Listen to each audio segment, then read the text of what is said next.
பேச நினைப்பதெல்லாம். அதாவது ஒரு கட்சி அதுக்காக வாக்களிக்கிறாங்க, தனிநபருக்காக வாக்களிக்கலைங்கிற மாதிரியான விஷயங்களை சொல்கிறீங்க இல்லையா? இது ரொம்ப ஒரு முக்கியமான கேள்வி. இது எப்படி சார், இப்போ என்னுடைய எம்எல்ஏ எனக்கு பிடிக்கல, ஆனால் அவருடைய கட்சி எனக்கு பிடிச்சிருக்கு அப்படிங்கிறது. இது வந்து ஹைப்பர் லோக்கல் இஷ்யூ ஒரு தேர்தலில். இப்போ இது வந்து ஒரு ஹைப்பர் லோக்கல் இஷ்யூ. இப்போ என் ஏரியாவில் குப்பை தொட்டி இருக்குது, கவுன்சிலர் சரியில்லை. கவுன்சிலர் சரியில்லைங்கிற கோபத்தை எம்எல்ஏ மீது காமிக்க முடியுமா? எம்எல்ஏ சரியில்லைங்கிறத முதலமைச்சர் மீதும் அந்த கட்சியின் மீது காமிக்க முடியுமானா அது ப்ராக்டிக்கலாக அது நம்ம காமிக்க முடியாது. என்னை கேட்டால் அது ஒரு லாஜிக்காக காமிக்கவும் கூடாது. இப்போ ஒரு தேர்தலில் எது இலக்கு அப்படிங்கிறதுல நம்ம தெளிவாக இருக்கணும். இப்போ நம்ம வந்து சந்திக்க போகிற தேர்தல் வந்து எந்த தேர்தலில் சந்திக்க போகிறோம்? பார்லிமெண்ட், இது நாடாளுமன்றத்துக்கு சந்திக்க போகிறோம். இப்போ நம்ம என்ன மாதிரி இஷ்யூ, சார் சொல்கிற மாதிரி விருகம்பாக்கத்தில் குப்பை அள்ளுறவங்க வரமாட்டேங்கிறாங்கங்கிற இந்த இஷ்யூவை வச்சு யார் அடுத்த பிரதமர்னு நம்ம தீர்மானிக்கணுமா, இல்லை அதுக்கு பிரத்யேக பிரச்சனைகள் இருக்கா? இதை நம்ம எப்படி அணுகணும்? அவர் சொல்கிறதும் ஒரு பிரச்சனை தான். விருகம்பாக்கத்தில் ஏன் சார் குப்பை வண்டி வரல, கார்ப்பரேஷன் வரல, ட்ரைனேஜ் சிஸ்டம் சரியில்லை, கழிவுநீர் வடிகால் இல்லைங்கிறது ஒரு முக்கியமான பிரச்சனை தான். ஆனால் இன்றைக்கி நம்ம இந்தியா முழுக்க சந்திக்கிற பிரச்சனைகளை மையப்படுத்தி ஒரு தேர்தலை சந்திக்க போகிறோம். அதுக்கு இது எடுபடுமான்னு கேட்டிங்கன்னா, அவர் சொன்ன நியாயம் சரி, ஆனால் இந்த தேர்தலுக்கு இந்த அளவுகோலை நம்ம வைக்க முடியாது. இந்த தேர்தலுக்கு நம்ம விருகம்பாக்கத்தில் குப்பை தொட்டி இல்லைங்கிறது மட்டும் பிரச்சனை கிடையாது. இன்னும் சொல்லப்போனால் அது இங்கே பிரச்சனையே கிடையாது. மணிப்பூரில் என்ன நடந்துச்சுங்கிறது தான் பிரச்சனை இந்த தேர்தலை பொறுத்தவரை நம்ம பார்க்க போகிறது. அதாவது மணிப்பூர் பிரச்சனைங்கிறது ஆக்சுவலி அவங்க 2 பேருமே ட்ரைபிள் தான், அந்த மண்ணின் மைந்தர்கள் தான். அந்த மக்களில் ஒரு குறிப்பிட்ட பிரிவினர் வந்து கிறிஸ்தவ மதத்தை நம்புகிறவங்களாக அதிகமாக இருக்கிறாங்க. இன்னொரு பிரிவினருக்கு வந்து அவங்களுக்கு வந்து நான் கிறிஸ்டினாக இருக்கிறாங்க. அதாவது ஆக்சுவலி ஹிந்துங்கிற கான்செப்டில் கூட அவங்கள சொல்ல முடியாது. ஏன்னா இப்போ ஹிந்துங்கிறது கூட இங்கே ட்ரைபிள்லாம் ஹிந்துவில் வரமாட்டாங்க. சர்டிஃபிகேட் படி தான் இந்துவை ஒழிய பல பேர் இங்கே இந்துங்கிற கான்செப்டுக்குள்ளே வரமாட்டாங்க. பட் அந்த நேம் வந்து இங்கே கான்ஸ்டியூஷனில் வந்துருச்சு. யார் கிறிஸ்டின் இல்லையோ, யார் முஸ்லீம் இல்லையோ, யார் பார்சி இல்லையோ அவங்க ஹிந்து. அதுதான் ஹிந்துக்கான டெஃபினேஷன் ஆயிடுச்சு. கிறிஸ்டினுக்கு அப்படி கிடையாது, முஸ்லீம் அப்படி கிடையாது. முஸ்லீமுக்குன்னா அதுக்கு ஒரு தெளிவான வரையறை உண்டு. ஏக இறைவனை நம்புறவங்க தான் முஸ்லீமு. அதே போல் பிதா சுதா ஆவின்னு ஏற்றுக்கிறவங்க தான் கிறிஸ்டின். ஆனால் இந்து மதத்துக்கு அப்படி கிடையாது. கடவுள் நம்பிக்கையே இல்லைன்னு சொன்னாலும் அவங்க வந்து இந்து தான். இந்துவாக இருக்கிறதுக்கு பெரிய வரையறை தேவையில்லை. ஸோ இப்போ நீங்கள் இந்த இடத்துல இது இந்து கிறிஸ்டின் பிரச்சனை அப்படின்ட்டு சொல்வதை விட, இதுகாரும் அந்த வடகிழக்கு மக்களுக்கு ஒரு உரிமை கொடுத்துருக்கு இந்தியாவில். அங்கே போய் மற்றவங்க நிலம் வாங்க முடியாது. மணிப்பூரில் நம்ம எல்லாம் இந்தியாவாக இருந்தாலும் அந்த பகுதியில் போய் ஒரு தமிழ்நாட்டுக்காரங்களோ கேரளாக்காரங்களோ நிலம் வாங்க முடியாது. அந்த வனப்பகுதி, காட்டுப்பகுதி, மலைப்பகுதியை பாதுகாப்பதற்கென்றே அந்த மக்களுக்கும் அந்த மலைவாழ் மக்களுக்கும் உரிமைகளை கொடுத்து தான் அது போன்ற பகுதிகள் இந்தியாவுடன் இணைக்கப்பட்டது. புரியுதுங்களா? இப்போ வந்து இவங்க என்ன சொல்கிறாங்க, எல்லாம் இந்தியாவுக்குள்ளே தானே இருக்குது அப்படின்னு. இந்தியாங்கிற அமைப்பு எப்படி உருவாச்சு? காஷ்மீர் மக்களுக்கான தனித்துவம் பாதுகாக்கப்படும், அவங்க ஊரில் போய் நாங்கள் நிலம் வாங்க மாட்டோம், அவங்கள டிஸ்டர்ப் பண்ண மாட்டோம், அவங்களுடைய மொழியில் கை வைக்க மாட்டோம், அவங்களுடைய கலாச்சாரத்தில் கை வைக்க மாட்டோம்னு சொல்லி தான் இணைக்கப்பட்டது. அதான் சிறப்பு சட்டம் 370. அது இங்கே கை வைக்கப்பட்டது. வடகிழக்கு மாகாணங்களுக்கான உரிமைகளில் கை வைக்க மாட்டோம், அவங்களுக்குன்னு ஸ்பெஷல் அந்தஸ்து இருக்குது, அதில் கை வைக்கக்கூடாது. இப்போ அவங்க அதில் கை வைக்கிறாங்க. பழங்குடியின மக்களுக்கான உரிமைகளில் கை வைக்கப்படுறாங்க, சிறுபான்மை மக்களின் உரிமைகளில் கை வைக்கப்படுறாங்க. அப்போ பாருங்கள், இது வந்து ஒரு லேண்டை வந்து பழங்குடிகளுக்குன்னு இருக்கின்ற சில உரிமைகளை வந்து அவங்க நாங்கள் இவங்களுக்கும் தரோம் அப்படின்னு சொல்லும்போது பிரச்சனை. அது அவர்களுக்குன்னு காலங்காலமாக இருக்கிற உரிமைகளை இவங்களுக்கும் தாங்கங்கிறாங்க. அப்போ அது என்ன பண்ணுறாங்க, அப்போ கிறிஸ்தவர்களுக்கு மட்டும் தான் கொடுப்பீங்களா, இந்துக்களுக்கு கொடுக்க மாட்டீங்களான்னு தூண்டிவிடப்படுகிறது. அங்கே தான் அரசியல் வருது. இங்கே இந்து கிறிஸ்டின் சண்டையே அங்கே கிடையாது. அது எந்த இந்து மீதும் கிறிஸ்டின் கோபம் கிடையாது, கிறிஸ்டினுக்கு இந்து கோபம் கிடையாது. அங்கே அரசியல் விளையாடுது. திட்டமிட்டு இந்த மக்களுக்கு ஒரு உரிமை இருக்கும்போது இன்னொருத்தனை போய் உனக்கு அது உரிமை இருக்குங்கிற மாதிரி சட்டம் வந்ததுக்கப்புறம் தான் அங்கே பிரச்சனையாகுது. அப்புறம் காவல்துறையே அங்கே கலவரத்துக்கு காரணமாக இருந்ததுன்னு பல்வேறு செய்திகள் பேசப்பட்டது. அப்போ ஏன் இதை அரசு தடுக்கலை? மணிப்பூர் மாநில அரசு தானே தடுத்துருக்கணும். அவங்க மக்கள் சண்டை போடுறதை யார் தடுத்துருக்கணும்? அந்த கவர்மெண்ட் தடுக்கணும், அந்த ஊர் போலீஸ் தடுக்கணும். ஆனால் போலீஸே பாதுகாப்பாக இருந்துச்சுன்னு தான் அங்கே வரக்கூடிய செய்தி. ஸோ அப்போ இந்த தேர்தலில் மணிப்பூர் மாதிரியான பிரச்சனைகள் வருவதற்கு காரணமானவர்கள் யார் அப்படின்னு நம்ம யோசிக்கணுமா இல்லையா? ஒரு மாநிலமே பற்றி எரிஞ்சிச்சே. இப்போ வரையும் அங்கே ஸ்கூல் காலேஜ் கிடையாது. மணிப்பூர் எங்கே இருக்குது? இந்தியாவில் தானே இருக்குது. அதுக்கும் சேர்த்து தான் தேர்தல் வருது. அப்போ இந்த தேர்தலில் நம்ம கவனிக்க வேண்டிய விஷயம் வந்து, நம்மை ஆள்பவர்கள் யாராக இருக்கணும்? நமக்கிடையே பிரச்சனை வந்தாலும் தீர்த்து வைக்கிறவன் தான் நமக்கு ஆள்றவனாக இருக்கணும். நமக்கிடையே பிரச்சனையை மூட்டி விட்டு அதில் குளிர் காயிறவன் நமக்கு ஆட்சி செய்கிறவனை வந்தால் நாடு என்ன ஆயிரும்? சுடுகாடாயிரும். அப்படியான ஒரு சூழல் இருக்குது. ஸோ இப்போ இந்த மக்களவை தேர்தல், இப்போ நம்ம சந்திக்கின்ற இந்த நாடாளுமன்ற தேர்தலில் 2024க்கு பிறகு யார் ஆட்சிக்கு வரணும், யார் பிரதமர் ஆகணும், எந்த கட்சி ஆட்சிக்கு வரணும், கூட்டணி கட்சியா, ஒரு கூட்டணி ஆட்சி முறை வரப்போகுதா, தனி மெஜாரிட்டியில் 400 சீட்டுக்கு மேலே ஜெயிக்க போகிறாங்களா, யார் வரப்போகிறா, ராகுல் காந்தியா, மோடியா, மம்தாவா, நிதிஷ்குமாருக்கு அந்த ஆசை இருக்கா, என்ன பண்ண போகிறாங்க? ஸோ இந்த கோணத்தில் நம்ம இதை அணுகணும். இந்த மக்களவை தேர்தலில் நம்ம காட்டுமன்னார் கோவிலையோ நம்ம மதுரையோ விருதுநகரையோ விட நம்ம பார்க்க வேண்டியது ஓவராலாக என்ன பண்ண போகிறாங்க. இந்த 10 வருஷம் ஜிஎஸ்டி கொண்டு வந்தாங்க, பண மதிப்பிழப்பு கொண்டு வந்தாங்க, எல்லாமே நாட்டை வல்லரசாக்கதான்னு சொன்னாங்க. என்னென்ன வந்துச்சு? காஷ்மீர் 370 ரத்து செஞ்சாங்க, ராமர் கோவில் கட்டியிருக்கிறாங்க. இந்த மாதிரி விஷயங்கள்லாம் இந்த ஆட்சியின் சாதனைகளாக நான் சொல்லலை, அவங்க சொல்கிறது. நீங்கள் என்னெல்லாம் செஞ்சுருக்கீங்கன்னு சொன்னால் அவங்க சொல்கிறது வந்து இந்த மாதிரி மசூதி இடித்தது, ராமர் கோவில் கட்டினது, ஜிஎஸ்டி கொண்டு வந்தது, வரி போட்டது, ஒரே நாடு ஒரே வரி, ஒரே நாடு ஒரே மொழி, ஒரே நாடு ஒரே மதம், காமன் சிவில் கோடு கொண்டு வர போகிறாங்க, எல்லா மதத்தினருக்கும் ஒரே சட்டம் தான் இருக்கணும்னு. ஸோ இதெல்லாம் அவங்க கொண்டு வந்திருக்கக்கூடிய விஷயம். இதை நீங்கள் எப்படி பாசிட்டிவாக பார்க்குறீங்களா, நெகட்டிவாக பார்க்குறீங்களா? இண்டிவிஜுவலாக உங்களுக்கு இந்த மாதிரியான சட்டங்கள் என்ன உங்களோட தொடர்புடையதாக, ப்ராக்சிமிட்டி உடையதாக இருக்குதுன்னு பார்க்குறீங்க. ஏன்னா 18 வயசு தாண்டிடுச்சு, இந்த அரசியல்லாம் உங்களுக்கு தெரிஞ்சிருக்கணும். இல்லைன்னா நம்மளை அரசியல் சாப்பிட்ரும். இல்லைனா யாராவது ஒரு சினிமா நடிகர் வந்து உங்களுக்கு டக்குன்னு அந்த இடத்த நிரப்பிடுவார். அவர் நல்லா டான்ஸ் ஆடக்கூடியவராக இருக்கலாம், நல்ல கோடீஸ்வரராக இருக்கலாம், நம்மளால் நினைச்சு பார்க்க முடியாத அளவுக்கு இருக்கலாம், கிறிஸ்டினாக இருக்கலாம், அரசியலுக்கு வந்தவுடனே இந்த இடத்துல குங்குமம் போட்டு வச்சவராக இருக்கலாம். சீரியஸாக இந்த அரசியல் கேள்விகள் உங்கள்கிட்ட இல்லைன்னா இந்த மாதிரி கருப்பு நடிகர்களும் சிவப்பு நடிகர்களும் உங்களை வந்து மாறி மாறி ஏமாற்ற வாய்ப்பு இருக்குது. ஏன்னா நான் கேட்ட இந்த கேள்வியெல்லாம் அந்த நடிகருக்கே பதில் தெரியாது. இப்போ நீங்கள் சொன்னீங்களே இந்த 2 தம்பிகளுக்கும் அந்த நடிகரை பார்த்து கைத்தட்டுகிற உங்களுக்கு இருக்கக்கூடிய அரசியல் புரிதல் கூட அந்த நடிகருக்கு தெரியாது. அந்த நடிகருக்கு தெரிஞ்சதுன்னா 200 கோடி ரூபா பட்ஜெட்டை 300 கோடி ரூபாயை எப்படி ஆக்குறது, அது மட்டும்தான். அந்த நடிகர் மட்டும் இல்லை, எல்லா நடிகரும் அப்படி தான் எனக்கு தெரிஞ்சு. புரியுதுங்களா? நான் ஏன் இந்த கேள்வியை கேட்டேன்னா, இந்த கேள்விகள்லாம் எங்களுக்கு தேவையில்லை, அந்த பஞ்சு டைலாக்கும் அந்த டான்ஸும் போதும்னு நினச்சிங்கன்னா அந்த மாதிரி நடிகர்கள் தான் வருவாங்க. அவங்க எப்படிப்பட்டவர்கள்னா, அவங்க வந்து மதங்களை, எந்த மதங்களுக்கும் எதிரி கிடையாது, எந்த சாதிக்கும் எதிரி கிடையாது, யாரும் எந்த மொழி இனத்தையும் தாக்கி பேச மாட்டாங்க. சினிமா நடிகர்கள் எல்லாருக்குமான ரசிகர்களாக பிடித்தவர்களாக இருப்பாங்க. ஆனால் அப்படி வெறுப்பு அரசியலை பேசுபவர்களின் கைப்பாவையாக தான் இருப்பாங்க. அவங்க என்ன சொல்கிறாங்களோ அதை செய்வாங்க. ரஜினிகாந்த்ங்கிற நடிகர் லால் சலாம்ங்கிற படத்தில் இந்து முஸ்லீம் ஒற்றுமையாக தான் பேசுகிறாரு. மொய்தீன் பாய் வந்து நல்லவர் தான். ஆனால் தனிப்பட்ட ரஜினிகாந்துக்கு ராமர் கோயில் கூப்பிட்டா போய் தான் ஆகணும், சொல்லி தான் ஆகணும். நமக்கு தான் அவர் சூப்பர் ஸ்டார். அவங்களுக்கு அவர் சொல்கிற மாதிரி ஆண்டவன் சொல்கிறா, அருணாச்சலம் செய்கிறாங்கிற மாதிரி ரஜினிகாந்தோட ஆண்டவன் யார்? டெல்லியில் இருக்கிறாங்க. கூப்பிட்டா போய் தான் ஆகணும். 2 கிட்னி ஃபெயிலியரு, நல்ல உச்சி வெயிலில் ராமர் கோயிலுக்காக போய் நிற்க வச்சாங்க அவரை. அவரால் நிற்க முடியாது, பேச முடியாது. எல்லா படத்துலையும் இப்போ சிஜி தான் அவருக்கு. இன்னும் A1லாம் வந்துருச்சுன்னா நீ ஃபுல்லாக ரஜினி அப்படி தான்.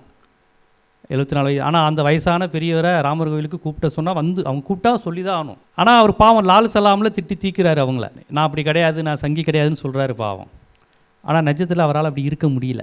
அந்த மாதிரி நடிகர்கள் தான் தேர்வு செய்யப்படுவாங்க. ஸோ அதனால தான் கேட்குறேன், ஜிஎஸ்டி குறித்து, பண மதிப்பிழப்பு குறித்து, பாபர் மசூதி இடிப்பு குறித்து, மணிப்பூரில் கிறிஸ்தவ சர்ச்சுகள் எரிக்கப்பட்டது குறித்து, அதற்கும் அரசு அதிகாரத்துக்கும் உள்ள தொடர்பு குறித்து உங்களுக்கான பார்வை என்ன?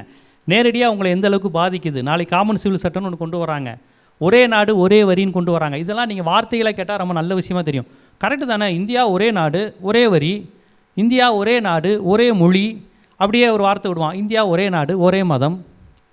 நீ கிறிஸ்டினாரு ஆனால் ராமர் கோயிலுக்கு வரணும். நயன்தாரா கிறிஸ்டினாக இருக்கலாம், திருப்பதி கோயிலுக்கு போயே ஆகணும். இருந்தால் தான் மார்க்கெட் 50 கோடியிலேருந்து 75 கோடி ஆகும். புரியுதுங்களா? கோடீஸ்வரனாக இருக்கிறதுங்கிறது தன்மானத்தை இழந்து நிற்கிறது தான் அந்த உலகத்தில். சூடு சொரணை இழந்து நீங்கள் அடிமைகளாக இருக்கும்போது உங்கள் பணம் ஏறிக்கிட்டே போகும். சுயமரியாதையாக இருக்கும்போது அவ்வளோ பணம் சம்பாதிக்க முடியாது. ஒரு கிறிஸ்டின் இந்து கோயிலுக்குள்ளே போகிறது எதுக்கு போகிறாங்க அப்படின்னா ரொம்ப லாஜிக்காக கரெக்டாக தெரியும். ஆனால் எனக்கு தெரிஞ்சு பழனி கோவிலில் வந்து நிறையா திருமணங்கள் நடக்கும். அவன் நடத்துகிற இந்துக்கு ஏகப்பட்ட முஸ்லீம் ஃப்ரெண்டு, கிறிஸ்டின் ஃப்ரெண்டு இருப்பான். அவன் அந்த கோயிலுக்குள்ளே போவான். இதுவரையும் யாரும் எதுவும் தடுத்தது கிடையாது. கிறிஸ்டின் ஒருபோதும் போய் அங்கே உள்ள சாமி அவன் கும்பிட்றதுக்காக போக மாட்டான். முஸ்லீமும் அங்கே உள்ள, ஆனால் அவங்க வந்து கல்லை வணங்க மாட்டாங்க. முஸ்லீம்ஸு ஓரிரை கோட்பாடு உடையவங்க, அவங்க அதை உருவத்தை வணங்க மாட்டாங்க. ஆனால் அவன் இந்து ஃப்ரெண்டுக்காண்டி போவான். கல்யாணம் அங்கே நடந்துக்கிட்டு இருக்கும், அவன் போய் வாழ்த்தி கிண்டல் அடிச்சுட்டு ஜாலி பண்ணிட்டு வருவான் கோயிலுக்குள்ளே. அப்படிலாம் காலகாலமாக நடந்து. இப்போ வடபழனி முருகன் கோயிலில் எத்தனையோ பேர் போயிருக்காங்க, கடவுள் நம்பிக்கை இல்லாதவங்களும் போவாங்க. ஆனால் இப்போ இந்த சமீப காலமாக இவங்களுடைய அரசியலில் நீ கிறிஸ்டின், நீ முஸ்லீம், உனக்கு கடவுள் நம்பிக்கை இருக்கா, இப்படி பரிசோதிக்கிற கூடங்களாக மாறுறதுங்கிறது ஒரு வெறுப்பு அரசியல். அது காரணம் ஆட்சியாளர்கள் அந்த மாதிரியான அரசியலை முன்னெடுக்கிறது இருக்கு இல்லையா, அதுதான் இங்கே எல்லா இடத்துலையும் ரிஃப்ளெக்ட் ஆகுது. அது கண்டிப்பாக ஒரு வெறுப்பு அரசியல் வந்து இங்கே வந்து பரவி இருக்குது. தமிழ்நாட்டில் அந்த அளவுக்கு இல்லை, ஆனால் வட இந்தியாவில் பயங்கரமாக இருக்குது. ஏன்னா உத்தரப்பிரதேசத்தில் நீங்கள் கேள்விப்பட்டீங்களான்னு தெரியல, அங்கே யோகி முதலமைச்சர் அவர் தான் ஆட்சி செய்கிறார். அவர் என்ன சொல்கிறாரு, புல்டோசரை நிறுத்தி வச்சுட்டு பிரச்சாரம் செய்கிறார். இந்த புல்டோசர் முஸ்லீம் வீடுகளை இடிக்க அப்படிங்கிறாங்க. ஒரு ஆட்சி செய்கின்ற மக்களால் தேர்ந்தெடுக்கப்பட்ட ஒரு முதலமைச்சர் பேசுகிற பேச்சு. அவர் சொல்கிறாரு 80க்கும் 20க்குமான தேர்தல், 20% முஸ்லீமுக்கும் 80% இந்துக்குமான தேர்தலுங்கிறாங்க. அப்போ இது வந்து நம்ம இனிமேல் நம்ம சராசரியான லைஃப் ரன் பண்ணுறதுக்கே ஒரு ஆபத்தான சூழல் இது. அது அப்போ உத்தரப்பிரதேசத்துலேயும் முஸ்லீமாக வாழக்கூடிய அந்த மக்களுடைய நிலையை யோசித்து பாருங்கள். அவன் பர்தா போடக்கூடாதுங்கிறான், பர்தா போட்டால் எக்ஸாம் எழுத அலோவ் பண்ண மாட்டோம்னு கர்நாடகாவில் சொன்னாங்க ஹிஜாப் அணியிறதுக்கு. அப்போ இதெல்லாம் பாருங்கள், அதாவது ஹிஜாப் அணிவது பெண்ணடிமைத்தனம், பெண்களை வந்து இப்படி மூடி வைக்கக்கூடாது, இதெல்லாம் என்ன அப்படின்னு ஒரு சயின்டிஃபிக்காக பேசுகிறது வேறு. ஒரு பெரியாரிஸ்ட் டோனில், ஒரு மார்க்சிய டோனில் ஒரு பெண் நவீன ட்ரெஸ் உடுத்தணும், மாடர்ன் ட்ரெஸ் உடுத்தணும் பேசுனா அது வேறு அரசியல். ஆனால் நீ வந்து ஒரு முஸ்லீம் அடையாளத்தை அழிக்கணுங்கிறதா ஹிஜாப் அணியக்கூடாதுன்னு சொல்லக்கூடாதுல்ல, அது அந்த பொண்ணு டிசைட் பண்ணட்டும். ஹிஜாப் வேணான்னு சொல்ல முஸ்லீம் பெண்கள் நிறைய பேர் இருக்கிறாங்க, நான் பர்தாலாம் போட மாட்டேன், எனக்கு அதில் உடன்பாடு இல்லைன்னா அந்த பெண் அந்த இதுலேருந்து சொன்னால் ஓகே. வெளியே இருந்து நீ சொல்லக்கூடாது இல்லையா, நீ சிலுவை வைக்கக்கூடாது, ஹிஜாப் போடக்கூடாதுன்னா அது அவங்களுடைய உரிமை இல்லையா? அதற்கு ஒரு ஆபத்து வருது. நான் அதான் இப்போ இந்த இடத்துல கேள்வி கேட்குறேன். இப்போ நீங்கள் தேர்தலை எப்படி அணுகுறீங்கன்னு கேட்குறேன். இப்போ நம்ம தெருவு சரியில்லைங்கிறதுலேருந்து அணுகணுமா, நாட்டில் இந்த மாதிரியான கருத்தியிலேருந்து அணுகணுமா, அதை தான் கேட்குறேன். இப்போ இந்த எலெக்ஷனை நீங்கள் எப்படி அணுக போகிறீங்க? இந்தியா எதன் அடிப்படையில் இயங்குது? பைபிள் அடிப்படையிலையா, குரான் அடிப்படையிலையா? சட்டம் தான் நம்மளை இயக்குது. நீங்கள் இந்துவாக இருங்க, கிறிஸ்டினாக இருங்க, முஸ்லீமாக, நம்ம எல்லாருக்குமே கான்ஸ்டியூஷனுக்கு கட்டுப்பட்டவங்க. இந்த கான்ஸ்டியூஷன் தான் எல்லா மாநில மக்களுக்கும் எல்லா மொழி பேசுகிறவங்களுக்குமான உரிமை கொடுத்துருக்கு. என்கிட்ட இந்தியை திணிக்கும் போது நான் அந்த கான்ஸ்டியூஷன்கிட்ட கேட்க முடியும், என் மொழி தமிழுங்கிறது எங்கள் தனித்துவம், எங்களை அடக்கிறதுக்கு உங்களுக்கு உரிமை இல்லை அப்படின்னு நான் கான்ஸ்டியூஷன் படி தான் பேச முடியும். ஒரு கிறிஸ்தவ மத உரிமையை பறிக்கும்போது நம்ம அதன் அடிப்படையில் தான் நம்ம பேச முடியும். எங்கள் மதத்தை முழுமையாக பின்பற்ற இந்தியாவில் எங்களுக்கு உடன்பாடு உண்டு. இன்னும் சொல்லப்போனால் அந்த எகோவா அப்படி கிறிஸ்தவ மதத்தில் கேரளாவில் ஒரு தனி பிரிவு, தேசிய கீதம் பாடும்போது அந்த ஒரு பொண்ணு எந்திரிச்சு, ஃபேமஸான வழக்கு இது, கேரளாவில் உட்காந்துட்டாங்க. அப்போ அவங்க சொல்கிறாங்க, இல்லைங்க எங்கள் இதில் எங்கள் இறைவனை தவிர வேறு யாருக்கும் நாங்கள் வணங்க மாட்டோம்னப்போ அந்த ஸ்கூல் அந்த பொண்ணை தள்ளி விட்டுருச்சு. அப்போ அவங்க கேஸ் போட்டப்போ கான்ஸ்டியூஷன் படி அவங்களுக்கு அந்த உரிமை உண்டு. தேசிய கீதத்துக்கு எந்திரித்து மரியாதை செலுத்தணும், தேசிய கீதத்தை மதிக்கிறதுங்கிறது வேறு, எந்திரிச்சு நிற்கிறது வணங்குறதுங்க அப்படிங்கிறது நாங்கள் எங்களுடைய இறைவனை தவிர வேறு யாருக்கும் பண்ண மாட்டோம் அப்படின்னு அவங்க சொல்லி அது கேஸ் ஜெயிச்சிருக்கு. அவங்களுக்கு அந்த உரிமை இருக்குது, அவங்க அந்த தேசிய கீதத்துக்கு எந்திரிச்சு நிற்கணுங்கிற அவசியம் இல்லைன்னு இருக்காங்க. இதெல்லாம் நீங்கள் தெரிஞ்சு வச்சுருக்கணும். ஏன்னா அந்தளவுக்கு நம்ம சட்டம் வலிமையானது. சிறுபான்மை மக்கள் உரிமைகளுக்கு, சீக்கிய மக்களின் உரிமைகளுக்கு, இஸ்லாமியர்கள் உரிமைகளுக்கு அந்தளவுக்கு உரிமையை சட்டம் தந்திருக்கு. ஆனால் ஆளும் ஆட்சியாளர்கள் அப்படி இருக்கிறாங்களா? அதிகார வர்க்கத்துக்குமான போராட்டத்தை போராடுகிற வலிமையை தான் இந்திய அரசியலமைப்பு சட்டம் நமக்கு தருது. இப்போ நடைமுறையில் ஆண்களுக்கான உரிமைகள் அதிகமாக, பெண்களுக்கான உரிமைகள் அதிகமாக? நடைமுறையில் யதார்த்தத்தில் ஒரு குடும்பங்கிற அமைப்பில் பொம்பளை வசதியா ஆம்பளை வசதியா? ஃபேமிலியில் ஒரு குடும்பத்தில் வீட்டில் ஒருத்தர் பெரியவங்க வந்துட்டாங்கன்னா அந்த பெரியவங்களை உபசரிக்கிற கடமை முதல்ல யாருக்கு உண்டு? பெண்களுக்கு தான் உண்டு. ஆண்கள் செய்யக்கூடாதுன்னு இல்லை, ஆனால் ஒரு பெண் அக்கா இருக்கும்போது தம்பி அதை செய்ய வேண்டிய அவசியம் இல்லை, அக்கா தான் அதை கவனிக்கணும். ஸ்கூலில் சின்ன வயசில் ஒரு பாட புத்தகம் போட்டிருப்பாங்க, ஃபஸ்ட் ஸ்டாண்டர்ட் புக்கில், என்னென்னா இவர் அப்பா அப்படின்னு போட்டிருப்பாங்க. அப்பா என்ன பண்ணுவார்னா ஒரு சாய்வு நாற்காலியில் உட்காந்துட்டு நியூஸ் பேப்பர் படிப்பார். இவள் அக்கா வீட்டை கூட்டுவாங்க, இவன் தம்பி விளையாடுவான், இவள் அம்மா காய்கறி நறுக்குவாள். இது 5 வயசில் படிக்கிற ஒரு குழந்தைக்கு இந்த ஃபேமிலி சிஸ்டம்னா என்னென்னு தெரிஞ்சிடும். ஆம்பளை தான், அப்பா தான், நம்மளோட வயசு மூத்தவளாக இருந்தாலும் அக்கா நமக்கு கீழே தான். இந்த டெண்டன்சி 5 வயசில் ஒரு ஆம்பளை பையனுக்கு ஒரு ஸ்கூல் புக்கு விதைச்சிருது நம்ம பாடத்திட்டம். அதற்கு பிறகு பெண்ணிய அமைப்புகள் போராடினாங்க, இது என்னங்க இவ்வளோ முட்டாள்தனமாக இருக்குது, ஏன் அப்பா காய்கறி நறுக்கக்கூடாதா, ஏன் அம்மா வந்து பேப்பர் படிக்கக்கூடாதா? பெண்கள் படிக்க ஆரம்பிச்சிட்டாங்க. படிக்க ஆரம்பித்த பெண்கள் கூட பேப்பர் படிக்கிறத வீட்டில் விரும்ப மாட்டாங்க. அப்படி கால் மேலே போட்டு ஒரு அப்பா வந்து சமைச்சிக்கிட்டு இருக்கும்போது அம்மா பேப்பர் படிக்கிற மாதிரி காட்சிகள் இன்னும் குடும்பங்கள் இருக்கா?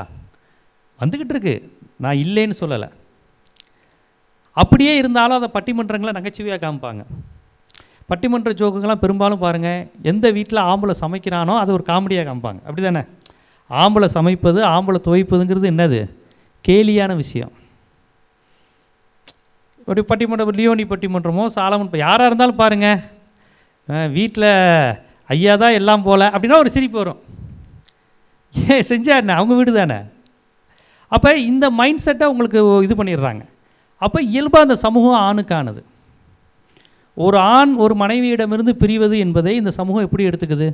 இயல்பாக எடுத்துக்குது. பிடிக்கலை, நான் விலகிட்டேங்கிறத. இதே ஒரு பெண், நான் இவர்கிட்டருந்து விலக போகிறேன், ஹஸ்பண்ட்லேருந்து விலக போகிறேங்கிறத முதல் அந்த பெண் வீட்டார் ஏற்றுக்க மாட்டாங்க. என்ன காரியம் பண்ணுற, கல்யாணம் ஆயிடுச்சுல, அதான் 4-5 வருஷம் குடும்பம் நடத்திட்டில்ல, அதான் 2 குழந்தைங்க வேறு பிறந்துருச்சுல, இனி நீ சகிச்சுக்கிட்டு தான் இருக்கணும். இது 2 பேருக்கு சொன்னாலும் பெண்ணுக்கு இந்த அறிவுரை அதிகமாக இருக்கும். ஸோ குடும்பங்கிற அமைப்பில் பெண் என்பவள் பொறுத்து போகணும், அடங்கி போகணும். இயல்பாக நீங்கள் பலவீனமானவர்கள். இதுதான் பெரும்பாலான மதங்கள் சொல்லுது, இலக்கியங்கள் சொல்லுது. இந்த ஆணாதிக்க சமுதாயம் வழி வழியாக கடத்திட்டு வருது. சட்டத்தின் அடிப்படையில் ஆணுக்கான உரிமை அதிகமாக, பெண்ணுக்கான உரிமை அதிகமாக? பெண்களுக்கு தான் உரிமை அதிகம்.